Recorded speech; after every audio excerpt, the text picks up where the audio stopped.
We're not talking, chump change here, It's a substantial amount of money that they're insulting my mother, insulting my father, just by the actions that they have taken. Jack Hemlani's father, Piran Chand, was a self-made, well-respected businessman who amassed tens of millions of dollars over the years.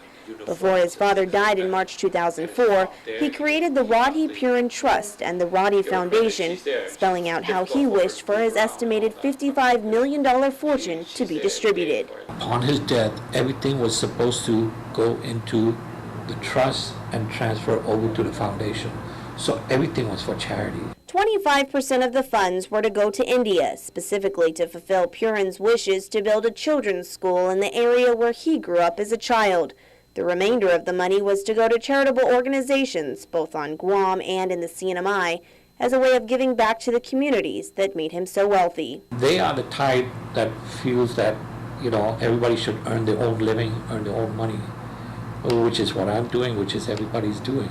And hence, that's why they left it for charity.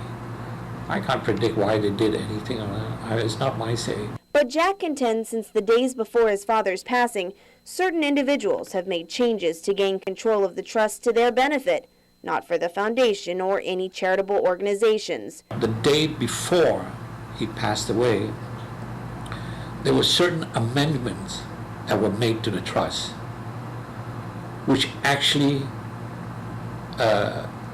I think is very questionable.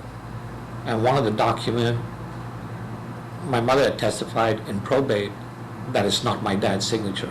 She was even surprised to see the signature there. Piran and Roddy's nephews, Manu Melwani and Jeff Melwani, have taken control over the trust and the foundation, but Jack claims they, along with several other individuals, have overpowered his 92-year-old mother and done things to benefit themselves.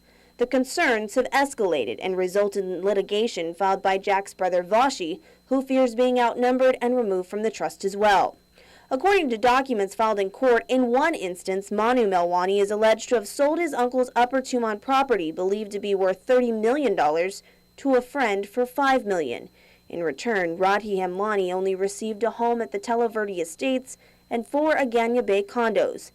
Melwani is alleged to have been paid commission for selling the property and making the exchange, as well as owning one of the condos and having the option to purchase the other 3 after Mrs. Hemlani's passing. I know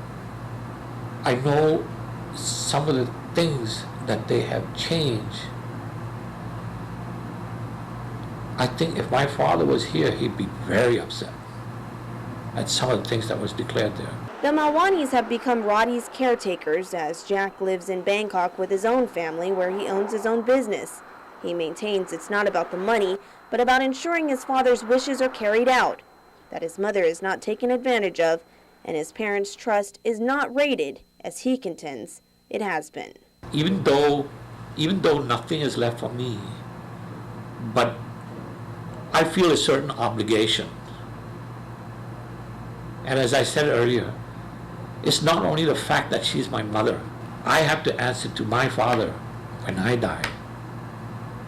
And he's going to ask me, what did you do? Did you carry out my wish? What I'm going to say, I just sat aside? No. I'll do what I can. Jack is hoping someone will reach out to help protect his father's wishes and the millions of dollars that Guam's charitable organizations stand to receive from the Roddy Foundation. Reporting for Guam's News Network, I'm Mindy Egan.